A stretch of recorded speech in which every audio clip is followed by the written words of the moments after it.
Deuxième capsule sur la réduction d'expressions algébriques. Cette fois-ci, on va voir la multiplication et la division. En quelque sorte, normalement, multiplication-division, c'est, je dirais, peut-être un petit peu plus simple puisqu'on n'a pas à se casser la tête à déterminer si on a des termes semblables ou non. On fait juste, en gros, là, on va multiplier les coefficients ensemble. Donc, je vais souvent dire, on multiplie les nombres avec les nombres, les x avec les x, les y avec les y, etc. Alors, il y a un premier exemple ici que je ne regarde pas longtemps, dans le fond, qui est juste pour vous dire que l'utilisation du signe multiplié, là, du x habituel, on l'utilisera plus pour ne pas confondre le x et la variable x. On va plutôt travailler avec le point, comme dans l'exemple ici, où on a moins 2x fois 3x. Alors, comment je fais pour multiplier moins 2x et 3x? Ben, c'est écrit ici, au fond, et remarquez que vous n'aurez pas à écrire toute cette ligne-là à chaque fois, mais on va simplement multiplier les coefficients. Alors, le moins 2 avec le 3 qui va donner moins 6, le x avec le x qui va donner x à la 2. Alors, il faut là utiliser notre compréhension de ce que c'est qu'un exposant pour pouvoir simplifier nos expressions. On a un deuxième exemple ici avec 6,2 et 2 qu'on multiplie qui va nous donner 12,4. Ensuite, j'ai un A ici, mais qui est tout seul, qui se multiplie avec rien, qui va rester A. Et j'ai des X ici. J'ai X ici, j'ai X3 ici. Mais qu'est-ce que ça veut dire, ça, X fois X3? Bien, ça ici, ça représente x exposant 3. C'est x qui se multiplie par lui-même 3 fois. Alors, si j'ai x qui multiplie x3, ben, ce que j'obtiens à la fin, c'est x qui se multiplie par lui-même 4 fois. Alors, on va voir que pour multiplier des variables comme ça avec des exposants, tout ce qu'on a à faire ici, le 4, est obtenu en additionnant nos exposants 1 et 3. Alors ça, ce sont des exemples de produits de monombre. Donc, vous voyez, j'avais 6,2x qui est un monombre et 2ax3 qui est aussi un monombre. On va aussi apprendre à multiplier un monombre, mais par un polynôme. Alors, vous voyez ici l'exemple qui est différent. On a 3y moins 5 qui est un polynôme, en fait plus précisément un binôme, et il est multiplié ici par le monombre, ou le coefficient ici 2. Alors, on va utiliser la propriété de l'addition, de la multiplication sur l'addition, qu'on appelle la distributivité. Donc, le 2, ici, multiplie toute la parenthèse. Alors, puisqu'il multiplie toute la parenthèse, il va devoir multiplier chacun des termes de la parenthèse individuellement. Donc, ici, on commence par faire 2 qui multiplie le 3y, plus 2 qui va multiplier le moins 5. Ce qui nous donne 2 fois 3 qui donne le 6, y reste y, et 2 fois moins 5 qui va donner moins 10.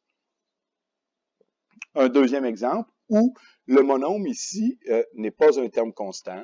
Alors, moins 2a qui multiplie a moins 3. Alors, voyez, on le décompose toujours en 2, ici, multiplication. Moins 2a qui multiplie a pour donner moins 2 a fois a qui est a à la 2. Plus, alors on met toujours un plus ici, puis après ça, on va ajuster nos signes, puis on va voir, ici, voyez-vous, on avait mis un plus dans l'exemple précédent, puis on avait 2 fois moins 5 qui donnait moins 10, alors ce plus-là est devenu moins. Ici, j'écris encore un plus, mais voyez-vous, je vais multiplier un moins par un moins, alors moins 2a fois moins 3, ce qui va me donner du positif, donc le résultat final va être un plus. Alors, moins 2 fois moins 3 qui donne plus 6, et je traîne le A. Encore une fois, il y en a peut-être des fois qui vont arriver ici, qui vont dire moins 2A2 plus 6A, ça va donner 4. Non, 4A, je ne sais pas combien. Ça, on ne peut pas faire ça, absolument pas. Parce que A2 et A, ce ne sont pas des termes qui sont semblables. Alors, on termine là, et c'est notre réponse, moins 2A2 plus 6A, tout simplement. Alors, voilà pour la multiplication. Il nous reste à voir la division, le quotient. Alors, on va faire un petit peu le même principe. Donc, on a différents exemples. Encore une fois, multiplication-division, on traite les nombres ensemble, les x avec les x, les y avec les y, donc les lettres, les mêmes lettres qu'on va traiter ensemble. Vraiment important, je pense, de prendre l'habitude d'écrire nos divisions à l'aide de la barre de fraction. Alors, voyez-vous, on a tout transformé nos divisions sous cette forme-là. Ensuite, qu'est-ce qu'on fait? Bien, si je regarde le premier exemple, on a 35y divisé par 5. Alors, le 35 se divise par 5 pour donner 7. Et le y n'est pas divisé par un autre y, alors il va rester y. Même chose au deuxième exemple ici, où on a 26b sur 12. Alors, le 26 est divisé par 12. Alors, ça se réduit. Les deux se divisent par 2. Ça donne 13b sur 6. Bon, est-ce qu'on pourrait prendre la calculatrice puis dire que 13 divisé par 6 donne 2,16 périodique? Oui, on pourrait le faire. Okay? Ou on peut le laisser comme ça en fraction, 13b sur 6. Votre calculatrice, là, si vous rentrez 26 sur 12, elle va réduire pour vous donner 13 sur 6. Mais si vous pesez sur Change, ça vous donnerait 2,16 périodique fois b. On accepterait aussi cette réponse-là. Dernier exemple, avec des x en haut et en bas. Alors, j'ai 18x2 divisé par 6x. Alors, comprenons qu'est-ce que ça veut dire 18x2.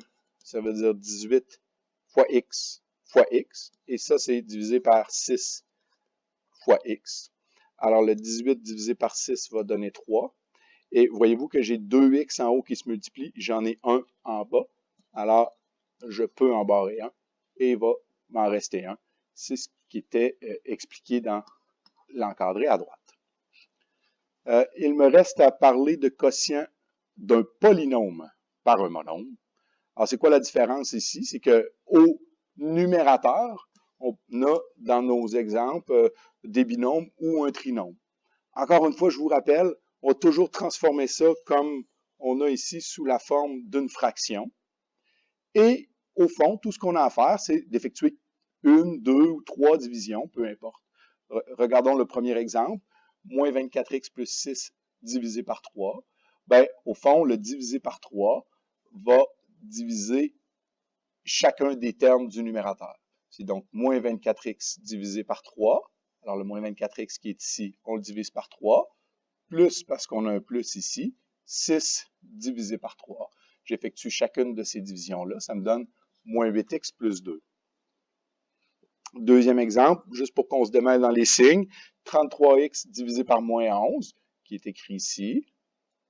Je viens mettre un moins parce que j'ai un moins. 121 divisé par moins 11. Alors, encore une fois, là, pour terminer cet exemple-là, pour se démêler dans les signes, 33x divisé par moins 11 va me donner moins 3. X reste x. Et 121 divisé par moins 11 va me donner moins 11. Alors, au fond, ce que j'ai ici, c'est moins 3x, moins qui est ce moins-là, et moins qui est le résultat de la division de 121 par moins 11, donc moins 3x moins moins 11, que je simplifie pour obtenir moins 3x plus 11. Et bon, je ne regarde pas le dernier exemple avec vous, mais il suffit de diviser chacun des termes du numérateur par 14 pour obtenir le résultat que vous avez là. Alors, vous allez avoir quelques exemples, partie très, très importante du cours là, à maîtriser, autant l'addition-soustraction que multiplication et division d'expressions algébriques.